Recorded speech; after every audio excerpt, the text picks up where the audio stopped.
पंजाब के शुमाली किनारे पर जहां दरियाए सिंध अपनी लहरों के साथ तारीख के राज बहाता है, वहां एक अजीम अलशान कला खड़ा है।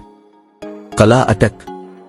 ये सिर्फ पत्थरों का ढांचा नहीं, बल्कि सदियों पुरानी जंगों, फतूहात और बादशाहों की हिकमत अमली का जिंदा निशान है। इस कले को देखकर यूं महसूस होता है जैसे वक्त थम गया हो और तारीख खुद पत्थरों में ढल कर सामने आ गई हो।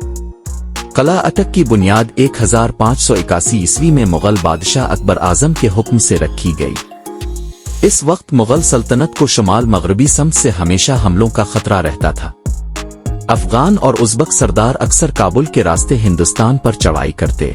अकबर ने अपनी सल्तनत को महफूज बनाने के लिए यहाँ एक ऐसा किला तामीर करवाया जो दिफाई लिहाज से नाकाबिले तस्खीर हो। अकबर ने अपने नामवर जर्नैल मीर मुअज़्ज़म खान को ये जिम्मेदारी दी और चंद ही बरसों में दरियाए सिंध के किनारे एक मजबूत किला वजूद में आया। इस किले का महल वकू निहायत अहम था, क्योंकि ये वो मकाम था जहाँ से काबुल, पेशावर और लाहौर को जोड़ने वाला रास्ता गुजरता था। इसीलिए इसे शुमाल मगरिब का दरवाजा कहा जाता था। किला अटक की तामीर मुगल फिन तामीर की बेहतरीन मिसाल है। पत्थर और चूने से बनाई गई इसकी ऊंची फसीलें, गोल बुर्ज, 12 फुट चौड़ी दीवारें और मजबूत दरवाजे आज भी हैरान कर देते हैं। किले के चारों तरफ गहरी खंदक खोदी गई थी ताकि दुश्मन का घोड़ा या हाथी दीवारों तक न पहुंच सके। अंदरूनी हिस्से में सिपाहियों के कमरों, असलहा खानों और पानी के जखीरे का इंतजाम था। यह किला न सिर्फ जंगी लिहाज से अहम था, बल्कि इसका हसन भी काबिले दीद था। कहा जाता है कि दरियाए सिंध की लहरें जब किले की दीवारों से टकराती थीं, तो उनकी गूंज किले के अंदर घंटियों की मानिंद सुनाई देती थी। शाम के वक्त जब सूरज की किरणें इसके पत्थरों पर पड़ती हैं, तो वो मंजर किसी शाही महल से कम नहीं लगता।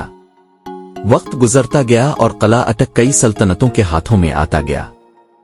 जहांगीर के दौर में यहाँ एक शाही सराय और मस्जिद बनाई गई।